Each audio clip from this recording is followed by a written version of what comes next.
오늘 저희들이 함께 읽은 말씀을 가지고 금식 논쟁, 예수를 놓친 사람들이란 제목으로 함께 말씀을 살펴보도록 하겠습니다. 오늘 저희들이 읽었던 본문은 예수님과 바리새인들 사이에 일어났던 금식 논쟁을 다루고 있습니다. 오늘 이 말씀을 살펴보면서 또 주님의 마음을 발견하기를 주님의 이름으로 축복합니다. 33절을 보시면 바리새인들이 예수님께 찾아와 한 가지 질문을 하게 됩니다. 우리 33절 말씀 함께 읽어보도록 하겠습니다. 그들이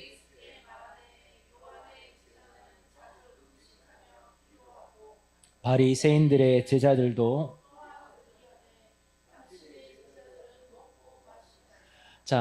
바리새인들이 예수님께 하는 질문이 이런 내용이죠. 요한의 제자들은 자주 금식하며 기도하고, 그리고 바리새인들의 제자들도 또한 그렇게 금식하고 기도하는데, 도대체 왜 당신의 제자들은 먹고 마시고 조금 더 포함하면 놀고 있습니까? 이렇게 말하고 있는 거예요.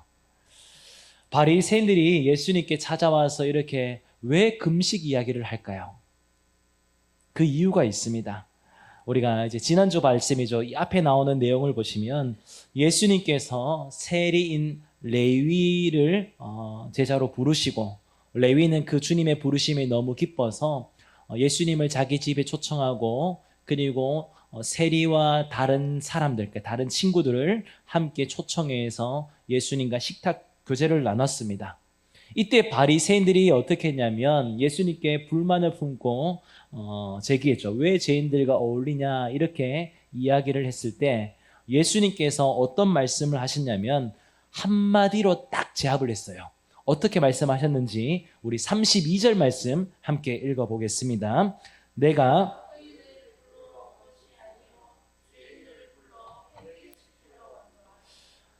예수님께서 이 말씀하셨어요. 죄인을 불러 회개시키러 왔노라. 자, 이 말씀 때문에 바리새인들이 금식 문제를 가지고 이제 시비를 거는 거였어요. 그 이유는 이 당시에 유대인들이 생각하는 회개는 금식과 연결되어 있기 때문에 그렇습니다. 이것을 좀 잘 알기 위해서는 이제 당시의 금식 배경을 좀 우리가 이해해야 돼요. 구약을 보면 이제 율법에 정해진 공식적인 금식일이 언제냐면 1년에 한 번 대속죄일이었습니다. 이게 구약의 금식일이었는데 이제 포로기가 지나고 난 이후에 예루살렘의 멸망을 아파하면서 이제 어떻게 했냐면 1년에 4번 금식을 했어요. 포로 전에는 1년에 한 번 금식을 하다가 포로기 이후에는 예루살렘의 멸망을 놓고 아파하며 이제는 1년에 4번 금식을 했고, 시간이 지나면서 이제는 바리새인들이 우리가 더욱 경건하고 열심히 살겠다는 마음으로 일주일에 2번 금식을 하는 전통이 생겼어요. 확 늘어났죠. 1년에 한 번 하다가 1년에 4번 하다가 일주일에 2번 하는 금식을 하게 됩니다.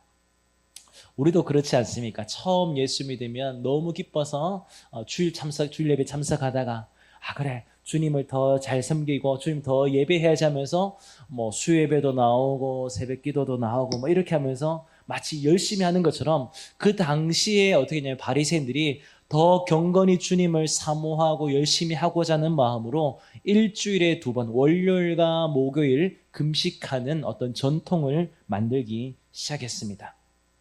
처음에는 하나님 앞에서 자신을 낮추고 죄를 회개하려는 정말 아름다운 열정과 열심이었어요. 그런데 시간이 지나면서 어떻게 바뀌었냐면 그들의 금식은 어떤 회개의 표현이 아니라 경건을 과시하는 기준이 되어버렸습니다. 그래서 그들에게, 이 바리새인들에게 회개라는 것은 곧 주 2회 금식하는 거예요. 자, 그런데 예수님께서 어떤 말씀하셨죠? 내가 의인을 부르러 온 것이 아니라 죄인을 불러 뭐 시킨다고요? 회개시키러 왔노라. 그러면 자신들이 생각할 때 예수님께서 말씀하신 회개는 뭘 해야 되냐면 금식을 해야 되는데 예수님께서 지금 무엇을 하고 계시냐면 레위의 집에서 먹고 마시고 있다는 거예요. 잔치하는 모습을 보이고 있다는 거죠. 그러니 내가 생각했던 바리새인들의 틀 안에서는 회개는 곧 금식하는 건데 예수님이 안 하고 있으니까 공격을 하는 거죠. 요한의 제자들은 금식하며 기도하고 바리새인의 제자들도 그렇게 하는데 왜 당신의 제자들은 그렇게 하지 않습니까? 라고 이렇게 질문한 것입니다. 자, 그런데 문제는 뭐냐면 바리새인들이 행하는 그 금식이 진정한 금식이었는가 하는 거예요.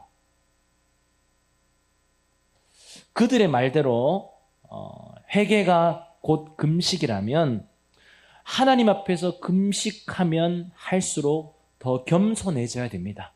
이게 정상이에요. 그들이 말하는 회개가 금식이라면 우리가 진짜 하나님 앞에 회개하면 더 겸손해져야 되죠.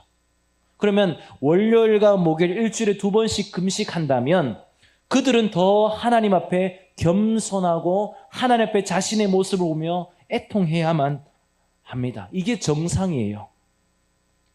그런데 바리새인들을 보면 금식하면 금식할수록 더 겸손해지는 것이 아니라 더 교만해졌습니다.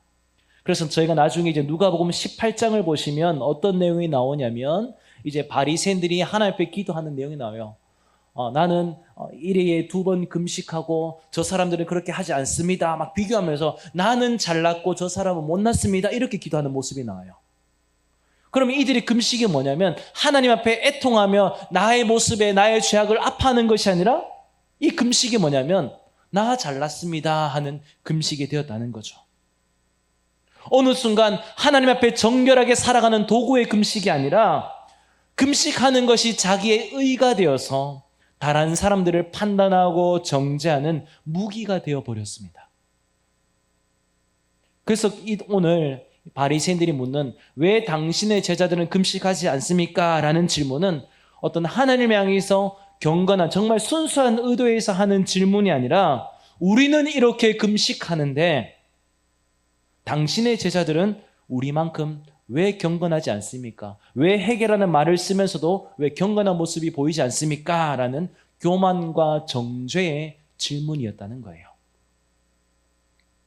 이 모습 보면 어떻습니까? 참 안타깝지 않습니까? 하나님을 사랑해서 시작한 어떤 경건의 습관과 이런 행동이 어떻게 갔냐면 더 겸손해지는 것이 아니라 교만으로 변했어요. 하나님께 가까이 해야 할 어떤 회개의 모습이 종교적 열심이 오히려 하나님을 알아보지 못하는 그런 일들이 되어버렸다는 겁니다. 오늘 이 모습을 보면서 우리도 늘 조심해야 됩니다. 우리가 신앙생활이 익숙해질 수 있도록 나도 모르게 바리새인으로 교만해질 수 있기 때문에 그래요. 혹시 우리 가운데 나는 예배도 드리고 기도도 하고 봉사도 하는데 왜 저 사람은 왜 저럴까? 혹시 이런 마음들이 우리 안에 있으십니까? 내가 만든 신앙의 기준으로 다른 사람들을 판단하고 있다면 우리 역시 또 다른 모습의 바리새인일 수도 있다는 거죠. 하나님께서 원하시는 참된 회개는 종교적 행위를 자랑하는 게 아니에요. 십자가 앞에서 주님 저는 죄인입니다. 주님 저는 주님의 은혜가 필요합니다. 이렇게 고백하는 가난한 심령입니다. 회개할수록 하나님을 더 섬길수록 더 겸손해지는 것이 정상적인 모습이라는 거죠. 오늘 말씀을 시작하면서 저는 우리 교회가 이런 교회가 되기를 간절히 소망합니다. 정말 주님을 더 가까이 할수록 주님을 더 사모할수록 더 겸손해지는 것입니다. 그런 저와 우리 성도님 되시기를 주님의 이름으로 축복합니다. 본문을 계속해서 볼까요? 이 바리새인들이 이렇게 왜 당신의 제자들은 금식하지 않습니까? 이렇게 질문했을 때 예수님께서 어떻게 대답하셨는지 우리가 34절 말씀을 함께 읽어보도록 하겠습니다. 같이 읽겠습니다. 예수께서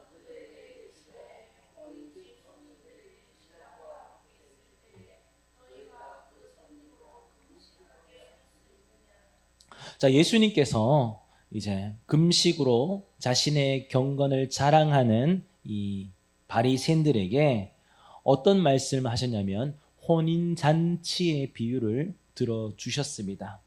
이 당시 유대 사회에서 혼인 잔치는 일주일 동안 계속되는 가장 기쁘고 경사스러운 축제의 잔치예요. 그래서 유대의 전통에 보면 이 혼인 기간, 혼인 잔치 기간에는 아무리 금식일이라 할지라도 금식하지 않는 것이 허용되었습니다. 그래서 신랑과 함께하는 기쁨, 이 기쁨을 누리는 거죠. 그래서 이 기쁨은 그 어떤 종교적인 어떤 의식보다 더 우선시 여겼어요. 다시요.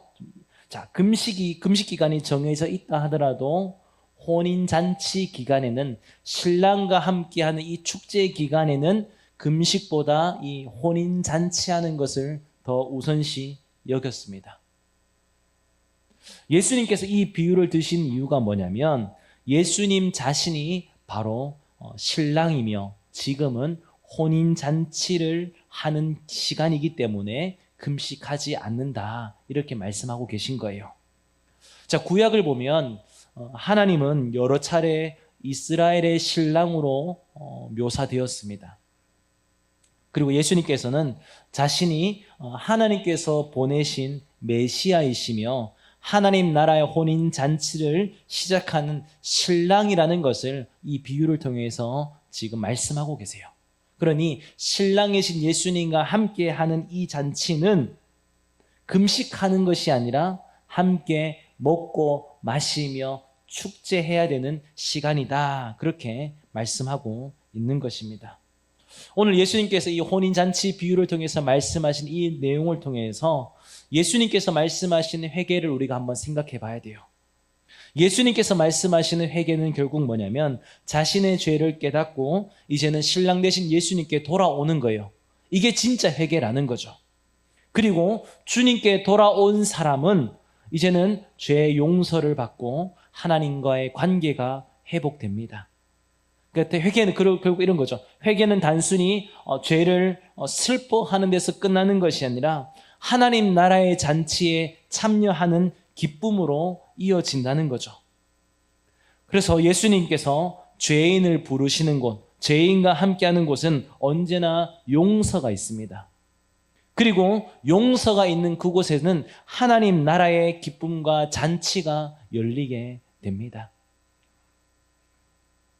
오늘 이 본문을 통해서 우리는 예수님께서 말씀하시는 회개와 바리새인들이 말하는 회개의 차이점을 우리는 보게 됩니다.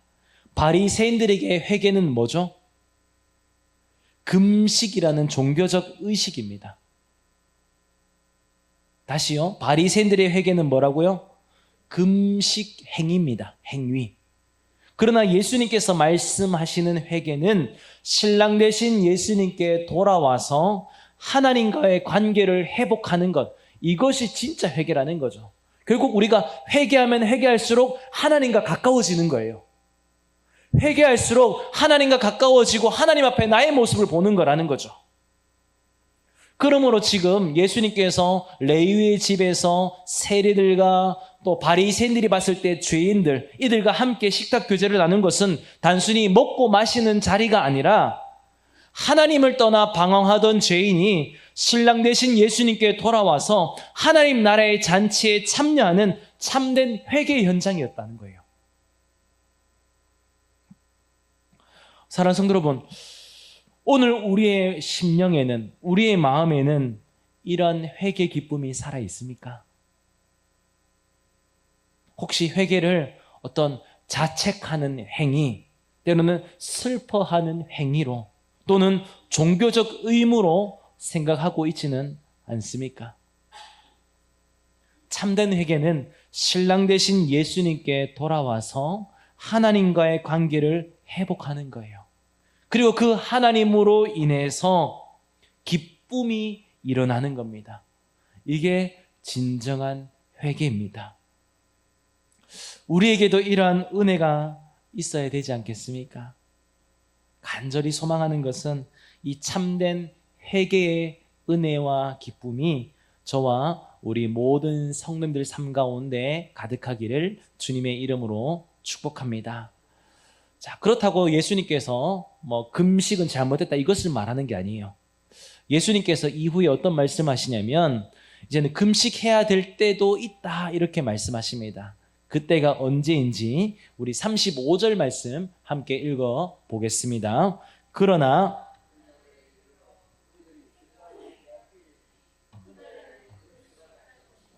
자, 예수님께서 어떻게 말씀하시냐면 신랑이 빼앗길 때가 온데 그때는 금식해야 된다 이렇게 말씀하십니다.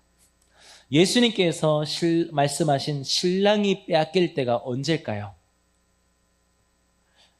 앞으로 예수님께서 십자가 지시는 그때를 말합니다. 장차 일어날 십자가 사건을 오늘 여기 처음 말씀하세요. 지금은 신랑 되신 예수님과 함께하는 시간이기 때문에 기쁨의 때지만 그날이 오면, 예수님께서 십자가 지시는 그날이 오면 예수님께서 십자가에서 고난받으시고 죽임을 당할 것이라는 거죠. 이제는 주님과 함께하는 기쁨이 없어지게 된다는 거죠.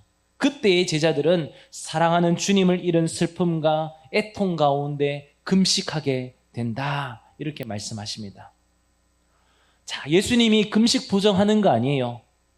금식 잘못됐다, 금식 자체가 잘못됐다 말씀하는 것이 아니라 금식해야 될 때가 있다라는 것을 분명하게 말씀한다는 거죠. 지금 예수님은 바리새인들이 말한 금식 자체가 잘못된 것이 아니라 이제는 금식의 의미가 무엇인지 다시 한번 새롭게 가르쳐 주고 계십니다. 진정한 금식은 뭘까요? 하나님 앞에서 자신을 낮추고 주님의 뜻을 구하며 하나님의 은혜 없이 살아갈 수 없음을 고백하는 영적인 태도라는 거죠. 주님과 떨어진 이 상황을 안타까워하며 애통해하며 하나님을 다시 구하는 것, 이것이 진정한 금식이라는 겁니다. 그래서 예수님께서 말씀하신 이 금식은 단순히 먹지 않는 외적인 금식이 아니라는 거예요. 이제 점심시간이 다 돼가는데 여러분, 이게 우리가 보통 금식하면 아침 금식, 점심 금식, 저녁 금식 하지 않습니까? 그럼 점심 금식은 언제부터일까요? 언제부터 점심 금식이죠? 12시부터? 언제까지요? 6시까지요? 보통 그렇게 생각합니다. 저도 그렇게 생각했어요. 그래서 제가 예전에 어떻게 했냐면 점심 금식을 어떻게 했냐면 11시 50분까지 밥을 다 먹어요. 그리고 어떻게 하냐면 12시 비 오면 되잖아요. 12시부터 6시만 안 먹으면 되잖아요. 이게 금식일까요? 아니에요. 이거 금식 아니에요. 밥을 땡겨 먹은 거예요. 금식이라는 것은 뭐냐면 식사를 하지 않고 우리가 그 먹는 시간에 하나님께 기도하는 거예요. 만약 점심 금식이라면 아침 먹고 나서부터 저녁까지 안 먹어야 돼요. 이게 진짜 점심 금식하는 거죠. 우리는 금식이 어떻게 하냐면 시간을 정해놔. 12시부터 6시 아니면 8시 해놓고 12시 전에 다 먹어요. 그럼 금식이 아니라는 거죠. 이런 금식, 이런 행위에 초점을 두는 것이 아니라 신랑 되신 주님을 더욱 사모하며 주님 앞에 자신의 뜻을 내려놓고 주님께 구하는 것, 애통해하는 것이 진정한 금식이라는 거예요. 결국 예수님은 금식 잘못됐다, 금식 이건 아무것도 아니다, 이것을 말하는 것이 아니라 금식의 방향을 바꾸셨습니다. 바리새인들의 금식은 자신의 의를 드러내는 금식이라면 예수님께서 말씀하시는 금식은 주님을 향한 사랑과 하나님을 향한 간절함에서 나오는 금식이라는 거예요. 그러므로 중요한 것은 지금 금식하고 있는가 하지 않는가가 중요한 것이 아니라 더 중요한 것은 나의 금식과 나의 신앙생활 중심에 누가 있느냐 하는 거예요. 바리새인들이 아무리 금식 일주일에 2번 하고 나는 금식한다고 말하지만 그것이 하나님을 향하는 것이 아니라 결국 뭐죠? 나는 하는데 너는 못한다는 거예요. 이 말 한마디 하고 싶어가지고 금식하고 있다는 거죠. 우리도 금식을 할 때, 때로는 우리가 신앙생활할 때 자기 자신을 드러내는 것인지 아니면 신랑 되신 예수님을 더욱 깊이 만나기 위한 것인지를 우리가 늘 점검하고 돌아봐야만 되는 거죠. 저는 이 말씀을 준비하면서 또 본문을 계속 묵상하고 살펴보면서 한 가지 질문이 생겼습니다. 어떤 질문이 생겼냐면 오늘 본문에서 진짜 애통해하며 금식해야 될 사람은 누구일까라는 거예요. 누구인 것 같습니까? 보기를 드리겠습니다. 1번 예수님, 2번 레위와 세리들, 3번 바리새인. 누가 진짜 금식해야 될까요? 3번입니다. 우리는 주 2회 금식한다고 자랑하는 이들이 진짜 하나님 앞에서 애통해하며 금식해야 되는 사람들입니다. 그들은요, 나는 누구보다도 하나님을 가까이 한다, 누구보다 경건하다고 생각했던 사람들이에요. 그런데 잘 보시죠. 지금 그들이 예수님을 바라봅니까? 못 바라봅니까? 못 바라보고 있어요. 예수님과 함께 하지 않고 있어요. 이제 6장을 넘어가면 어떻게 되냐면 예수님을 죽이기로 결정하는 사람들이 됩니다. 철저하게 신앙생활 한다고 말하는 사람들이지만 예수님과 함께 하지 않는 사람들이에요. 그러면 예수님께서 말씀하신 그날에 오면 신랑이 빼앗길 때가 온데 지금 바리새인들은 어떠냐면 신랑을 빼앗긴 채 살아가고 있다는 거예요. 그들은 금식을 자랑할 때가 아니에요.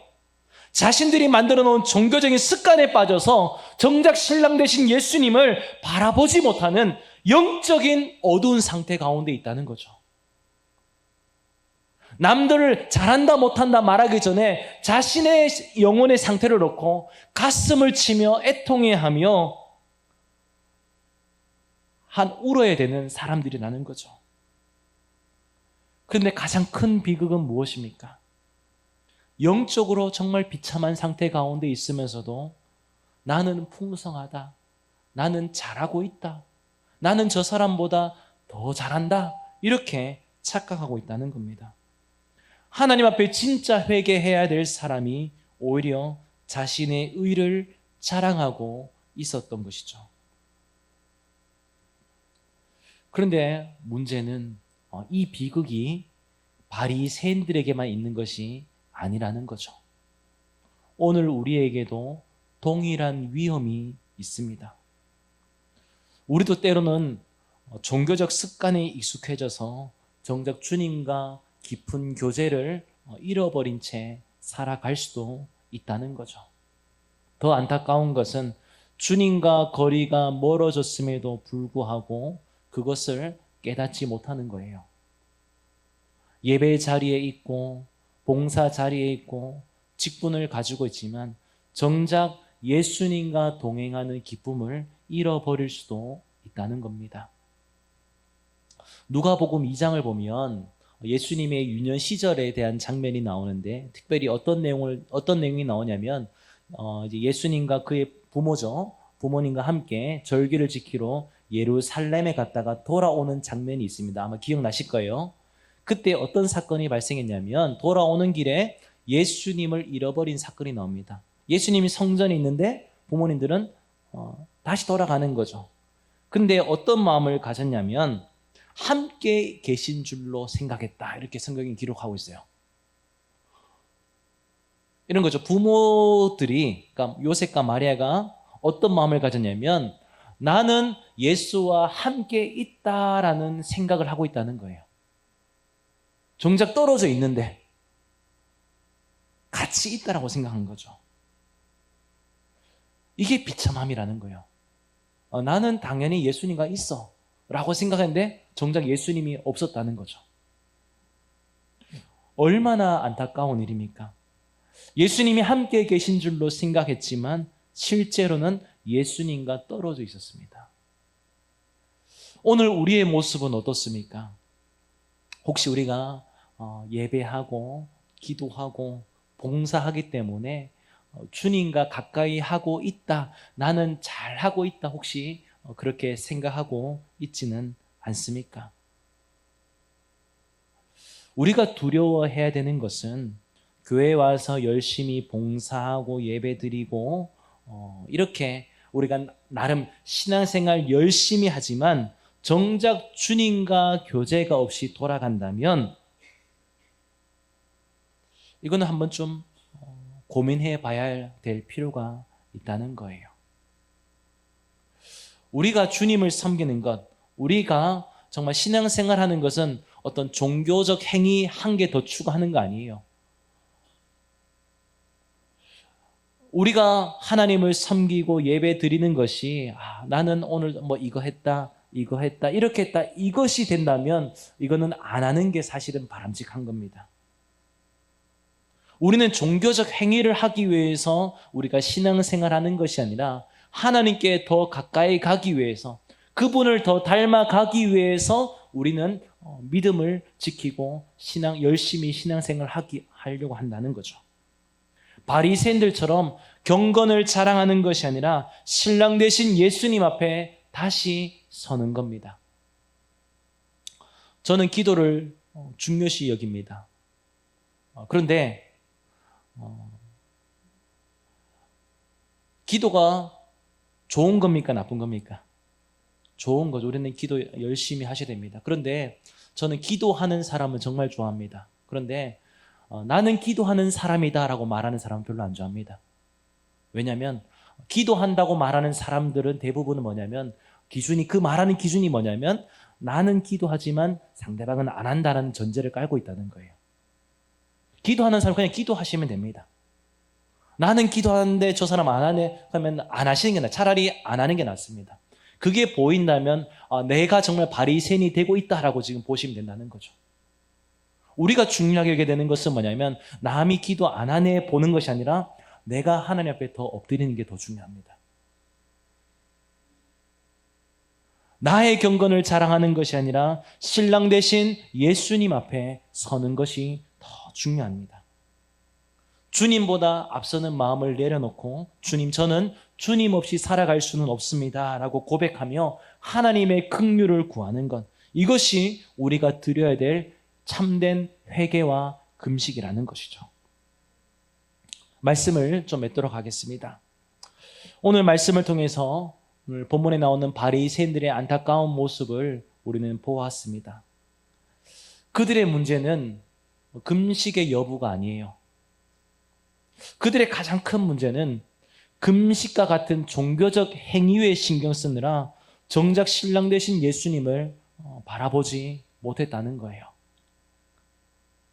그들은 기도했고 금식했고 율법을 지키기 위해 애썼습니다. 인간적으로 보면 정말 칭찬하고 정말 존경받아야 마땅합니다. 겉으로 보면 누구보다도 경건한 사람들이었습니다.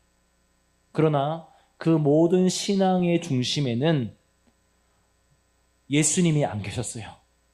이게 너무 안타까웠어요. 전 설교 준비하면서 저의 모습을 좀 비춰봤습니다. 목사의 삶이 어쩜 어떨까요? 어떤 것 같습니까? 한편은 너무 감사한 삶이지만, 왜냐하면 늘 이제 성경을 읽어야 되고 하나님을 사랑해서 성경 읽는 것도 있지만 설교를 준비해야 돼서 읽어야 되는 것도 있고요. 그리고 늘 교회에 머물러 있습니다. 저의 하루 생활을 보면요, 일과를 보면요, 집에 있는 시간보다 교회에 있는 시간이 더 많아요. 특별한 일은 거의 특별한 일이 없기 때문에 교회에 계속 붙어 있어요. 그럼 제가 교회에서 할 수 있는 게 뭘까요? 성경 읽고 설교 준비하고 앉아 있다가 좀 몸이 그러면 우르르 한 바퀴 돌고 교회 안에서 이렇게 싹 걷다가 다시 앉아서 성경 읽고 또 그리고 우리 성도님 기도 제목 내는 거 듣고 또 기도하고, 이게 제 하루의 일과예요. 그리고 새벽 예배, 수요 예배, 주일 예배 드리는 게 저의 일과입니다. 참 감사한 일이죠. 근데 이게 익숙해지는 순간, 당연하게 여겨지는 순간 없을까요? 저에게도 찾아옵니다. 그게 무서워요. 하나님께 드리는 예배가 그냥 예배로서 끝나는 것이 아니라, 정말 기쁨으로 예배가 되는 것이 아니라 익숙해지고 의무감으로 다가올 때, 그때가 있다는 거죠. 그게 너무 무서워요. 이렇게 설교한 저지만 저도 저 안에 바리새인의 모습이 있습니다. 어쩌면 우리가 점검해야 되고 우리가 돌아봐야 될 우리의 모습이지 않겠습니까? 어쩌면 이 바리새인들, 그들이 금식하고 기도하고 애쓰는 모습이 사실 저의 모습이기도 해요. 누구보다도 경건한 모습일 수도 있습니다. 그러나 예수님을 놓칠 수 있다는 것을 우리가 기억해야 되고 조심해야 된다는 겁니다.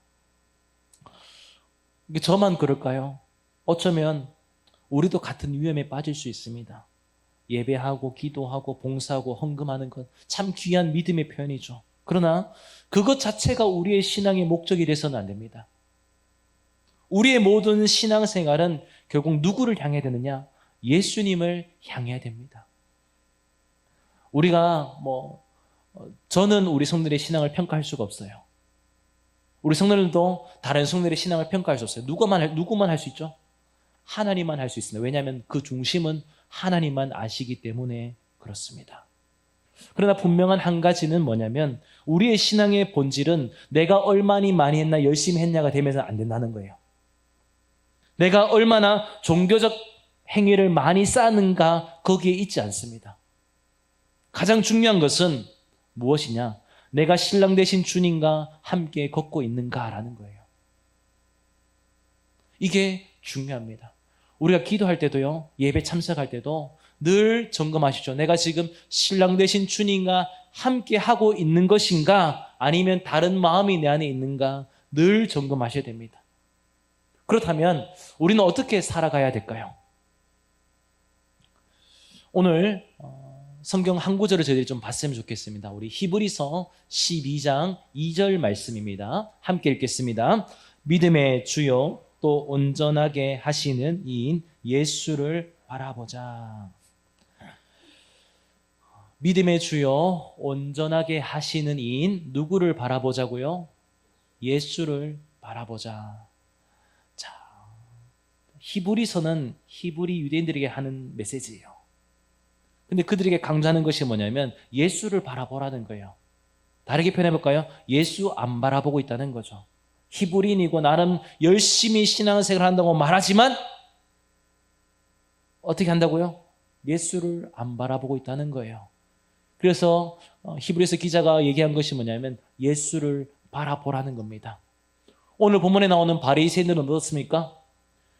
바리새인들은 금식을 바라봤지만 예수님을 바라보지 못했습니다. 바리새인들은 자신의 의를 바라보았지만 예수님을 바라보지 못했습니다. 그렇다면 우리는 어떻게 될까요? 우리는 예수님을 바라봐야 됩니다. 주님의 은혜를 바라보아야만 되는 것입니다. 우리에게 필요한 것은 더 많은 종교적 행위가 아니라 다시 신랑 되신 예수님 앞에 서는 거예요. 형식보다 관계를 회복하고 의무보다 은혜를 붙들며 우리의 모든 삶의 중심에 예수님을 모셔야 됩니다. 이게 참 행복이지 않을까요? 정말 우리가 주님과 함께함으로 내 안에 주님이 계심으로 해서 그 주님으로 인해 기뻐하는 거죠. 오늘 신랑 되신 예수님과 함께 혼인잔치를 여리는 것처럼 우리 또한 날마다 주님과 동행하는 삶을 통해서 우리 안에 기쁨이 넘쳐나는 것입니다. 사랑하는 성도 여러분, 주님은 오늘도 우리를 하나님 나라의 잔치에 초대하고 계십니다. 우리의 시선이 어디 있어야 될까요? 세상에 있는 것도 문제지만 우리의 시선이 나는 오늘 이것도 했고 이것도 했고 이것도 했고 이것도 문제가 됩니다. 제가 한참 뜨거울 때, 지난주에 말씀했지만 제가 한참 뜨거울 때는 학창시절이었어요.